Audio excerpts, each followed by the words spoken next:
another episode of Hand Tool Rescue. Today, the delicious, the amazing Maytag washing machine motor. So I've had this sitting in my workshop for over 2 years now, and I'm finally getting to it. These stars have aligned, and the washer itself and the motor are ready to be restored. I am excited, probably more than most people. I just think these things are cool. They are not really rare at all. They are very common. If you go to any kind of antique motor show, you could probably see 50 of these running. Only because they're fun to restore. The parts are actually still readily available and made. You can get replacement parts for pretty much anything, which makes it much less stressful of a restoration.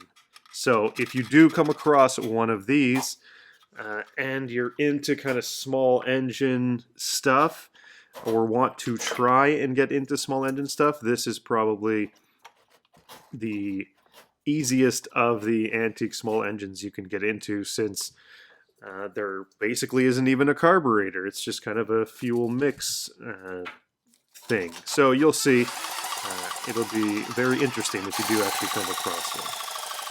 So as usual, I check for spark first and usually end up cleaning up the points to make sure that I am in the zone, at least with the magneto. If I couldn't get spark after cleaning the points and doing every other possible test electronically, then a new magneto would need to be ordered. Luckily, I don't have to do that. And luckily, I have a second entire motor off camera. It is missing the car, but that's not an issue. And I've kind of been using that motor to salvage parts from for this restoration if needed.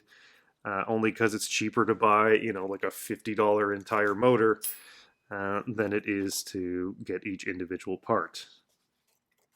This is the magneto right here. It's actually made by Bosch, and it's the Bosch that you are thinking of, the Bosch that is currently still in business. They started making magnetos, and the time of this motor manufacture is around 1927, and that's right at the same time Bosch was making magnetos, so it does line up. The washer, not the motor, but the actual washer tub, is also 1927. So these were off of the same machine, and it's nice to kind of have that continuity between the two.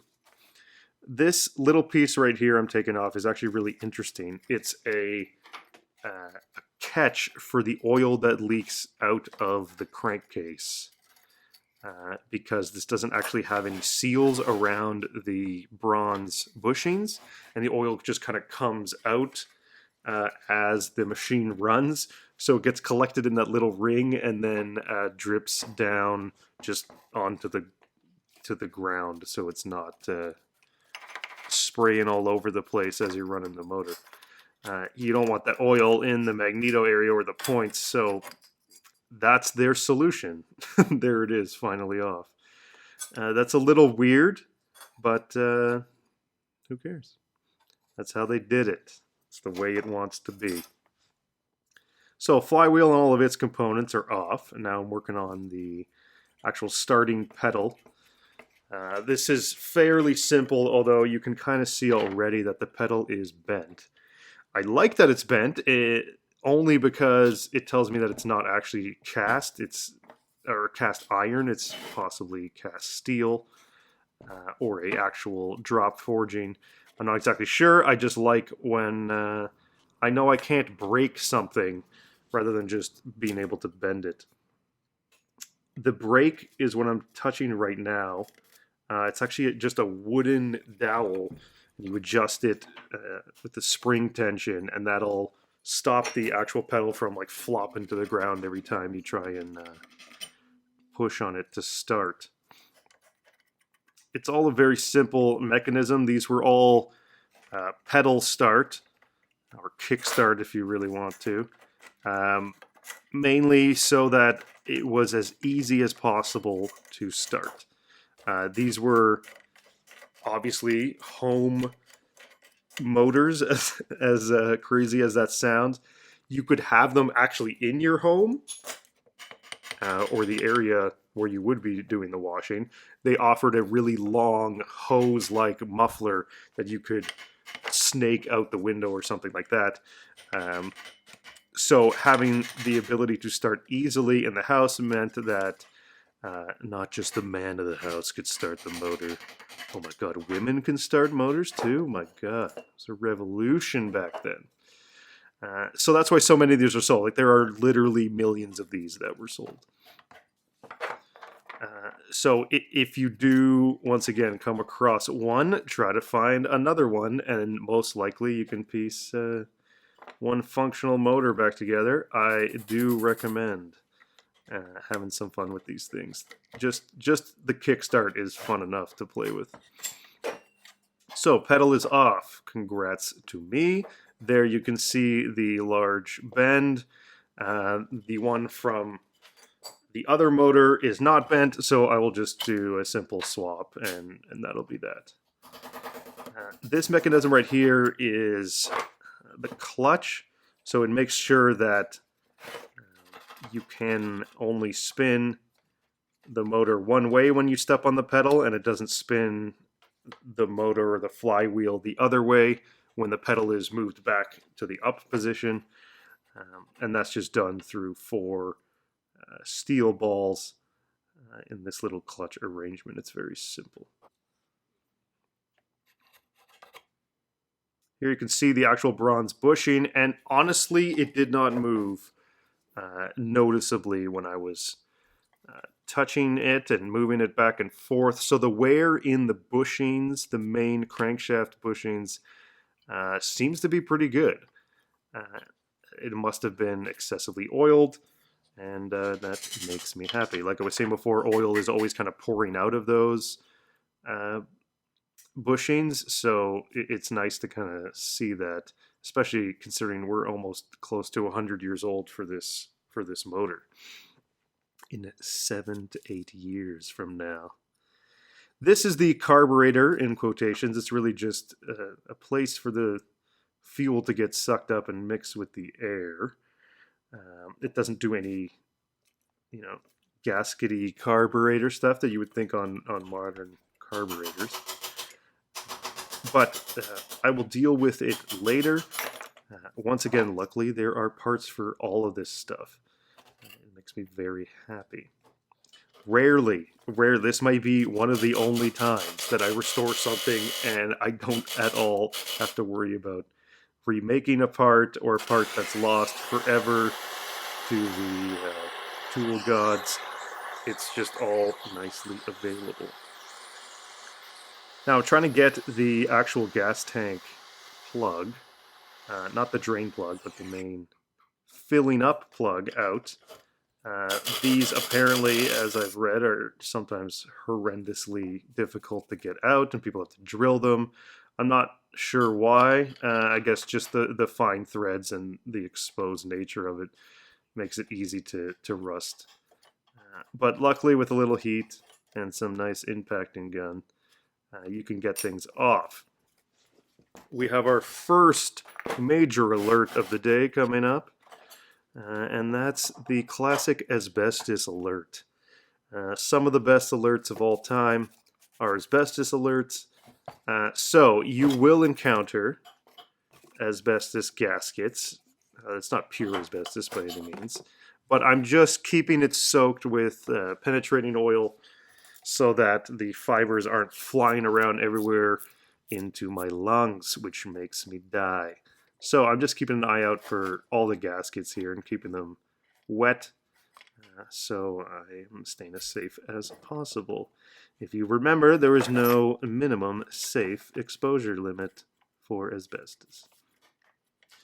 The piston and the rings actually don't look that bad. The top ring is stuck, which is unfortunate. That may have done damage in the actual cylinder, but regardless of my camera work, the cylinder is actually nice. It's not scored in any way. So I'm happy about that. I probably won't even replace the rings if they come out looking nice. after a little cleanup, we'll just have to assess as needed.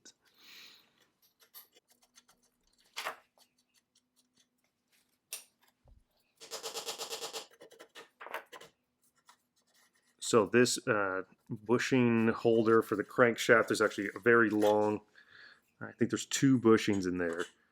They already have the spiral cut oil flute. It's a very nice machined part. It looks very pretty, and the wear doesn't look crazy, so I'm satisfied with that.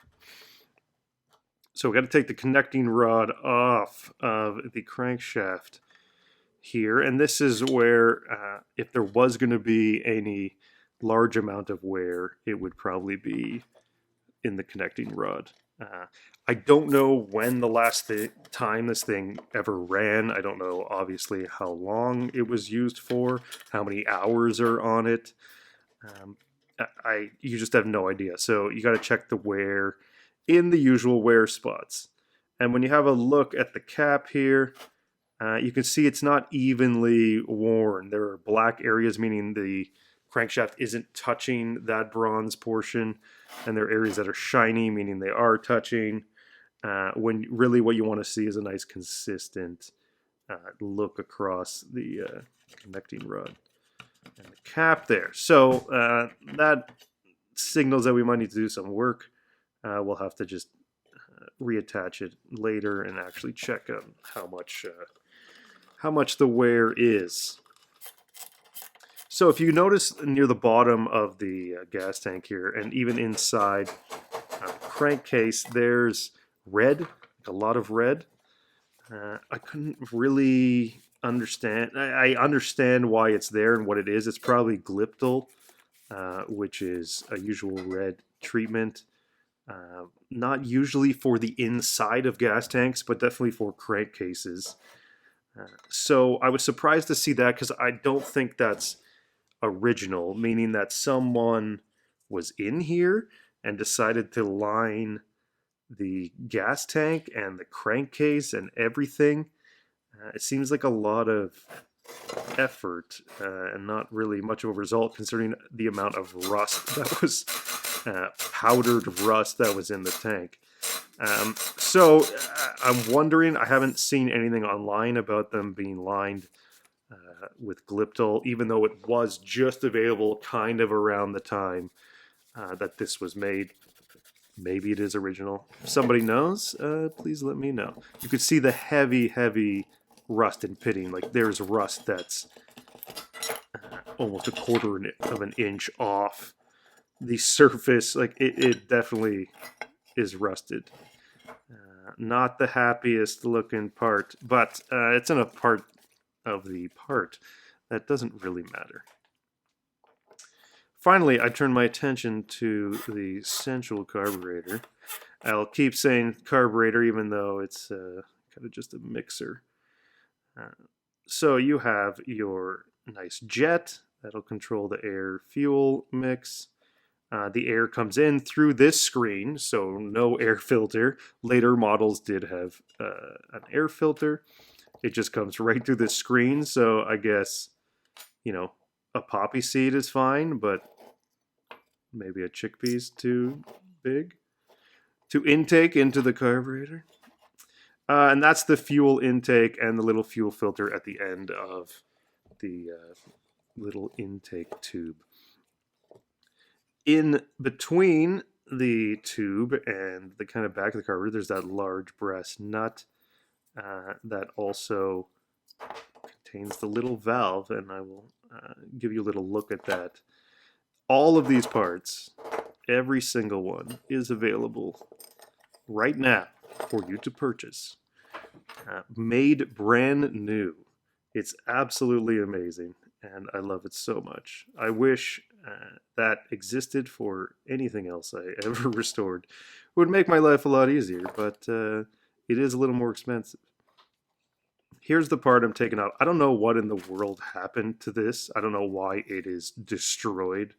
Why are the edges, they're not even dented. They're like actually, there was stock removed, like someone sanded or filed or did something. I have no idea, but that's getting replaced for sure. There's a little spring inside that pushes the valve open and closed. You can kind of see it right there, and then those two parts mate against each other to form a seal or not, depending on how much fuel you want to let in. Those will all get replaced, so I really have no concern. I probably could have been much more aggressive, but I'm just not used to taking things apart and then throwing them away. It just seems odd. This part right here is the governor, so it's going to control the actual idle speed for the most part of the flywheel, and therefore the motor itself. It's very important that you get that tension correct. So when I go to kind of reassemble, I'll pay attention to what the manual recommends.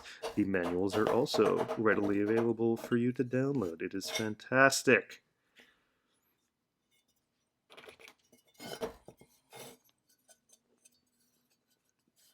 So the magnet is literally a giant magnet.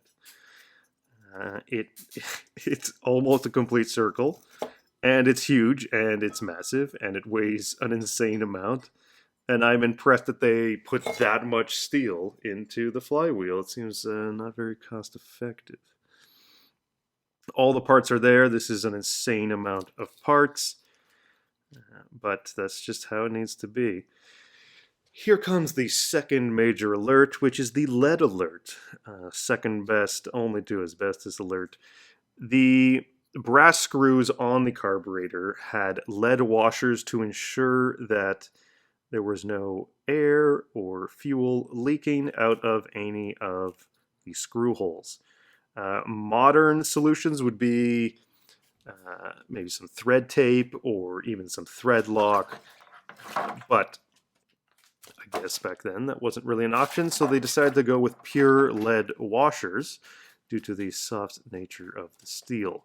Luckily, I can get those lead washers as well, making this a fantastic restoration. You can almost go pure back to brand new out of the factory look with all of the available parts. It's really, really nice. And if you're looking to actually do this, it's an eBay store. It's also a website just called Flywheel Supply, and they make and manufacture, along with stock, many old parts for this machine and manufacture new ones. The tank came out looking really nice, which I'm very happy about, and the tank cover, which was super rusted, came out fantastic. I just dunked these in the Evaporust first before taking the paint out because I need to see what this color is. Online they say like a dark green, but I don't know how it shows up when someone else taking a picture with some camera and then uploading it online. You never really get the true look of the green. So I need to know for obviously first-hand experience purposes. So that's why I'm dunking these before I even take the paint off, which is kind of the opposite of what I usually do. The paint stripper, once again, is circa 1850. That's what it's called. It's made by a Canadian company called Swing. I don't know if you can find it where you are. So sandblasting took hours and hours. There's so many parts to this thing. It's just completely mesmerizing to deal with that much. But after a few hours, maybe 4, I was done. And same with wire wheeling, was probably another hour or 2. There's a lot of small parts, a lot of threads, and they all just need some love and attention on the wire wheel. After sandblasting, of course, my usual paint method is to hit it with self-etching primer. Even if it isn't aluminum, just any steel gets the etching primer. And then I will go with just a coat or 2 of that. You don't really need much. I will sand once that's dry in a few hours. I will lightly sand it with 400 grit, just to knock off any high spots or any dust or hair or anything that kind of landed on there before we go to the actual color coat. I found a spray paint that was really close. It was Hunter Green, was the official name of it by Krylon. It's enamel paint, so at least it's kind of hard. But it's not really hard enough for what I need, and it's not fuel resistant, which drives me nuts. I need to have that fuel resistance with fuel-powered tools. So I decided to hit it with the 2K 2-part clear coat. This is unreal. I love this stuff so much. It's incredibly spicy on the lungs, but it is 100% fuel resistant after curing, which only takes about 24 hours. So I'm very happy with that. This is the connecting rod, and you can see it makes the jiggle. An excessive jiggle. We don't like that excessive jiggle, so we're going to remove that. After being an ultrasonic cleaner for, I don't know, I left in there for maybe 2 hours. It came out looking amazing. So that was kind of the first step in repairing this piston. The top ring is no longer stuck, which is fantastic, and underneath the ring is nice. I'm not going to remove the wrist pin on the piston.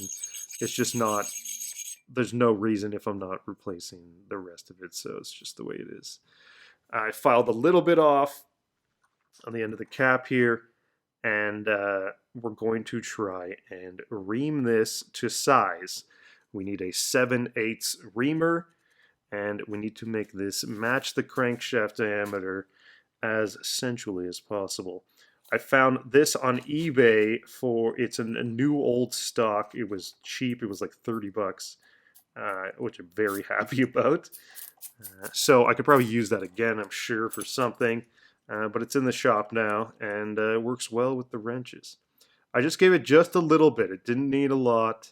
I just needed to cut just enough off so this thing can seat nicely. It's going to be a little tight, and I kind of want it that way because once we add oil and once it runs and kind of wears into where it wants to be, it'll be perfect.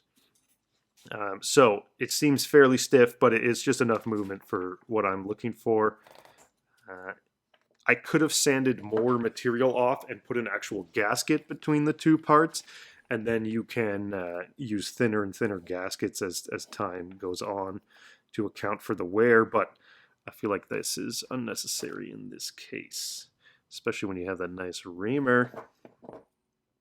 The magneto, I'm not going to touch this because there's literally no point in taking this apart and putting it back together exactly how it was when I'm not going to be restoring any part of it. I already cleaned the points earlier in the video trying to get it to spark, so it does spark. So if everything works, just don't mess with it.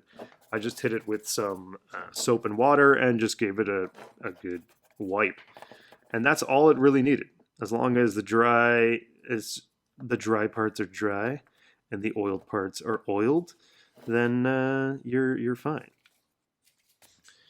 Once again, very similar to the apple peeler video, I will place these sandblasted parts back into the evaporust to create that dark carbon film on it that usually I wire wheel away. In this case, I'll kind of leave it to set on the part, and it'll give that nice kind of oldish look, patina look to it that I enjoy. And that's what I'm going to go for those parts. That's not original. I know, the blasphemy.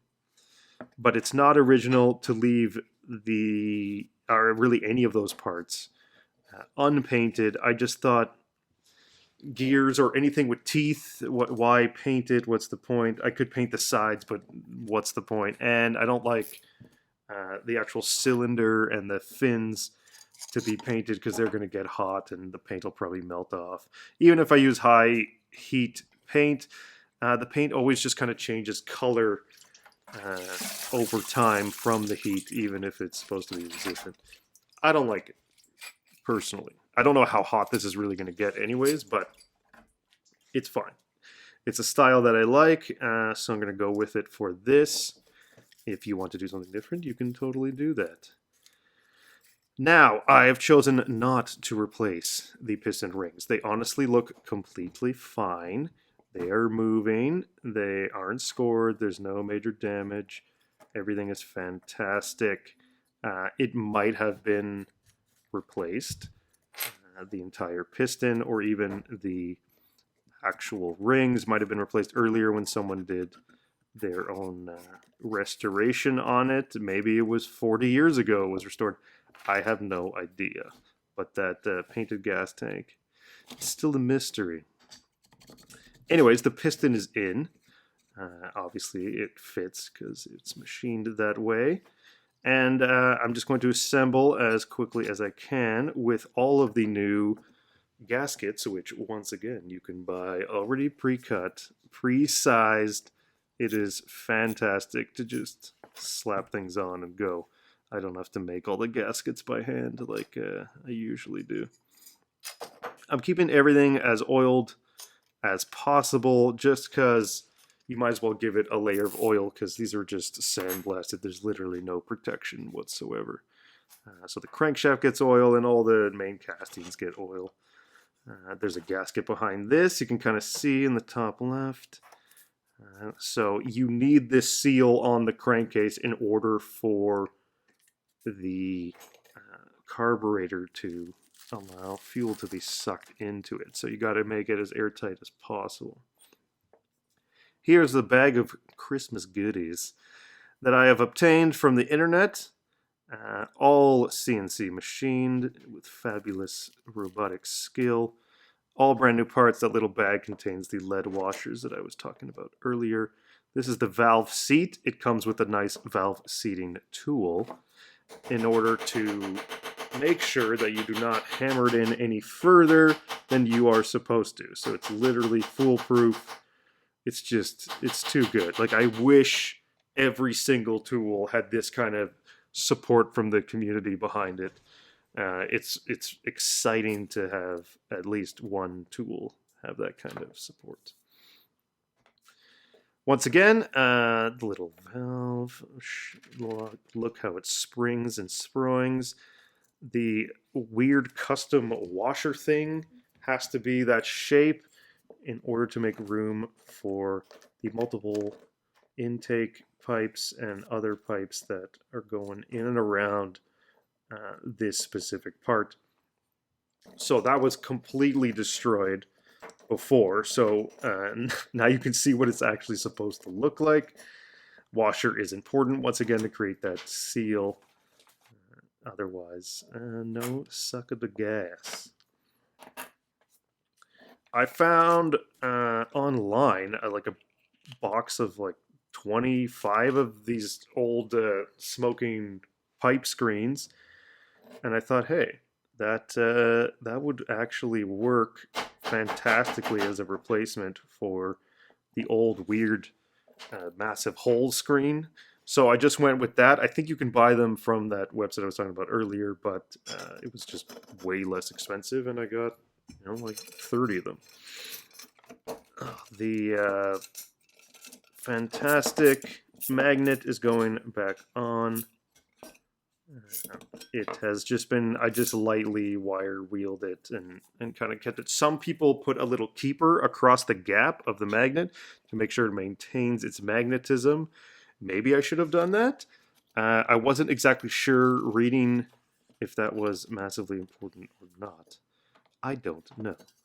Anyways, it's fine. It is still magnetized. I am not concerned. So I am going to oil the governor as much as possible. Both the nut right here, the screw, and the little circular or cylindrical rod to the left of it both need to spin and be fantastically oiled in order to function. The rod, which is now kind of north of what I'm screwing, that's the part that actually hits the points as it rotates, as the flywheel rotates, and that'll open the gap up every time it swings around. So that needs to be oiled in order to prevent massive wear over time. You can see the adjustments. So there's an adjustment for the spring, which adjusts the speed, the idle speed, and then there's the adjustment for the screw, the threaded rod, and that's for the actual timing of hitting the points at the proper time. And how you check that is use a 1.2 inch distance between the center of the flywheel and uh, the top of the governor, and that's kind of a set measurement that is in the manual as well. Once again, look at what we have found: brand new wires, brand new boot, brand new connecting parts. You can see in the bottom left the little spark plug connector. I'm actually not going to use that one. I'm going to use the original one because it still has the original part number on it, and that makes me happy. So I will just use that. Plus the brass looks more authentic. I don't know what it is with like modern brass. It just doesn't look the same. It's modern brass is more yellow. Older brass seems to be more red, almost like a bronze, which makes me happy. Probably the lead, probably more lead in it. The capacitor or condenser is what I'm touching right here. It is gorgeous. I know it's weird to say that for a capacitor, but it's just solid brass and it's glorious. So I did nothing to it because it was functioning just fine. I just wire wheeled it extremely lightly, and that was it. That's all it needs. A little dab oil right where the points are going to pivot off of, and we are done with El Magneto. I am actually going to solder something properly because I finally bought like a real actual soldering iron with all the appropriate side tooling that you can use. So it gets nice and hot now, and it solders exquisitely to the old brass, and Bob's your uncle. The rubber boot is fantastic. If you were paying attention, there used to be a little wire clip that screwed into one of the sides of that boot cover, and that would hold the wire in a specific position. I didn't think it was necessary due to the new rubber boot kind of extends out of that boot cover much further than the one before, and it stabilizes that wire enough that I just don't think I needed that clip. I could put it back if someone's gonna like ruin my life over it, but I'll think about it and let you know. So the tank cover is on with the fanciful gasket replacement.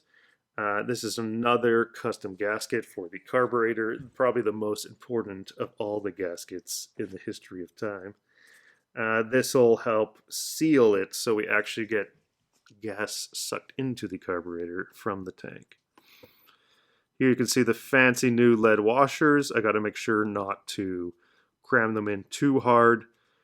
They will just start to squish, almost like a delicious watermelon. Flywheel is on.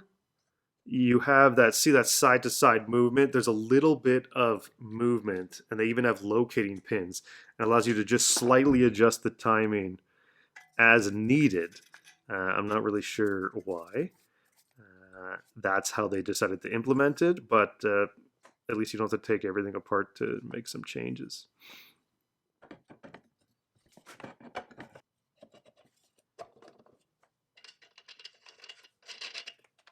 Alrighty, the flywheel is on. The flywheel nut is kind of on, and everything is spinning with no noise and somewhat concentrically, no wobbling. Everything is happy on that end. That makes me very happy. I was nervous that I did something to ruin someone's life, and it just got destroyed during my restoration process, but that's rarely the case. I didn't replace this felt oil-soaked ring. It soaks up oil, so I'm not really concerned about replacing that. And that goes exactly right there to make sure that that bronze bushing and the clutch constantly kept moist. We all know how important that is. I will really enjoy if I never had to touch a cotter pin ever again. It's just like what is life? Who is Mr. Cotter? I hate you. I'm keeping this oiled very nicely. There isn't really a way to oil this consistently. You know, it would make sense to just drill a hole at the top of that and add a little oiler um, to keep it going. But I guess this just doesn't get that much wear. You know, you press it down once a day, maybe. It's not crazy. So if you noticed how easily that paint came off, that's because I did my usual trick with the wax. Since these surfaces are going to rub against each other, I just thought you might as well wax them up so I can peel the paint off easily, even though they're going against a surface that's painted. It's all going to wear in anyways, so I'm not massively concerned. That's the wooden plug slash dowel that is the actual brake. And you can just adjust the tension. It actually came with, which I never noticed until I cleaned it, like a fantastic brass screw plug thing. So that looks really nice. I really enjoyed that little discovery.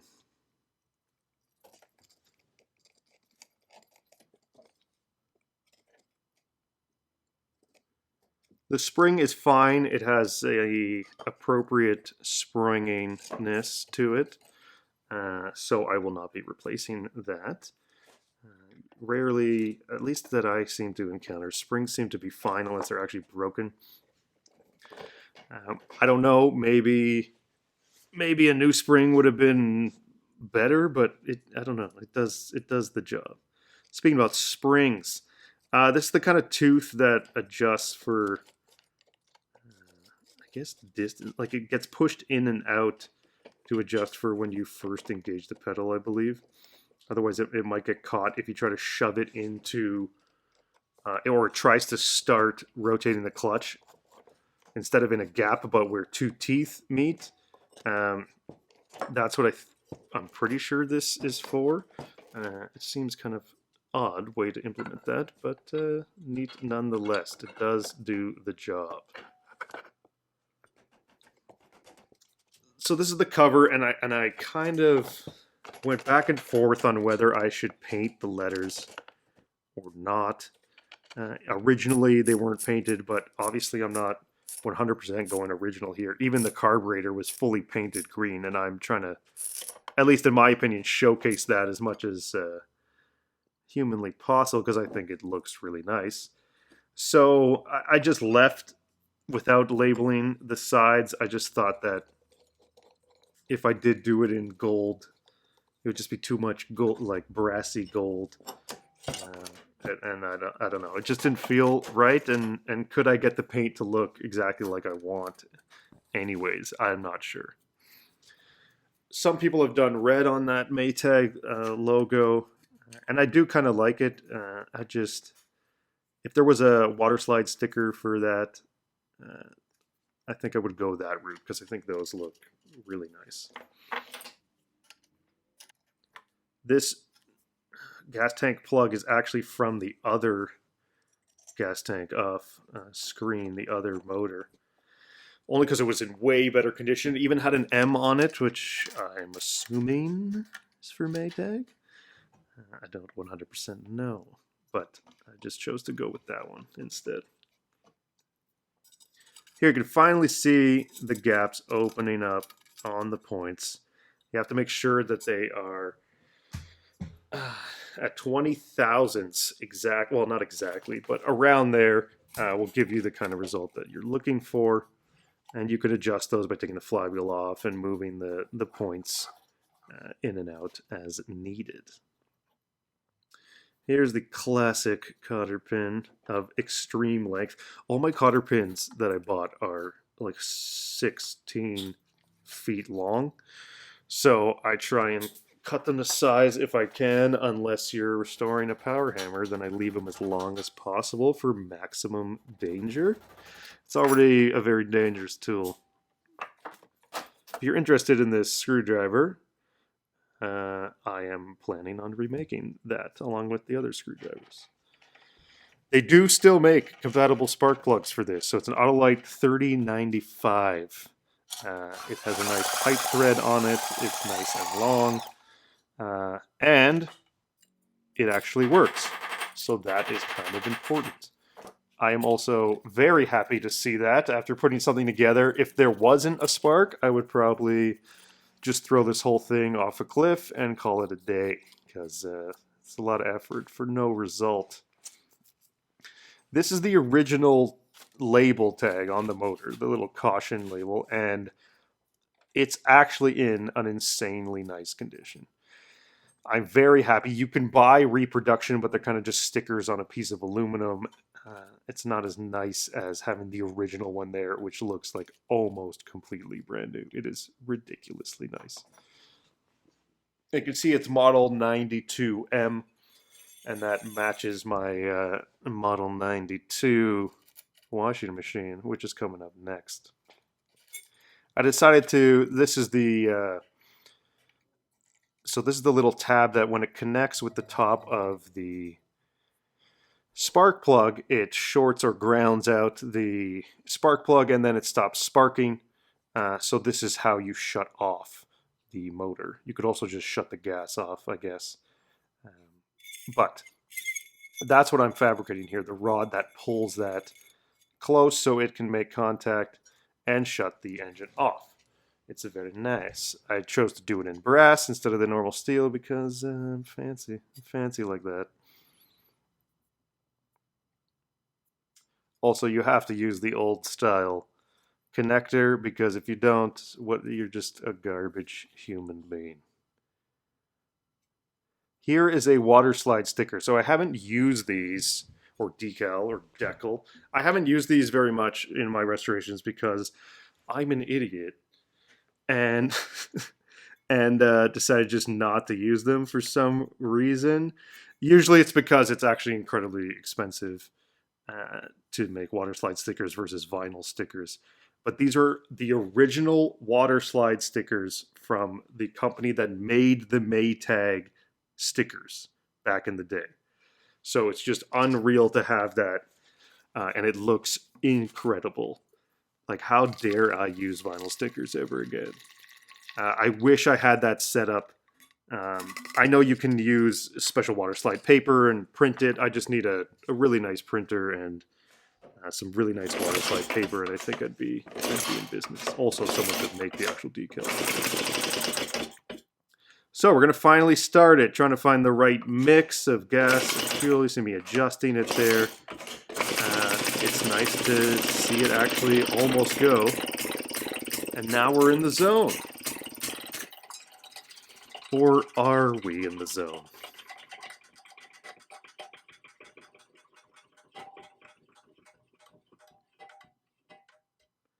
So that's not a feature of this motor. The flywheel's not supposed to explode when it runs. It's kind of not the main function. So I either tightened this too tight or didn't tighten it enough and I forgot the cotter pin because I took it off earlier before filming, or there was a crack in the original casting, which seems a little more likely since it's split right at where the flywheel key is supposed to be. So that's very disappointing. Luckily, this entire engine has that part, so I'll just swap it out and call it a day once I restore that one all over again. It was kind of disappointing, but you can see the actual washer that is going to be restored. That's next. It's just going to be ridiculous to have a gas-powered washing machine. And just because I can't leave you hanging, I did put that replacement part on and got this to run. And it runs really well. It could be a little slower, but I'm not massively concerned. I just kind of want to wear everything in. And that's how you shut it off. My God, what a task. That was an incredibly long restoration. But once again, I thank you for joining me, and I will see you all in the next one. Later.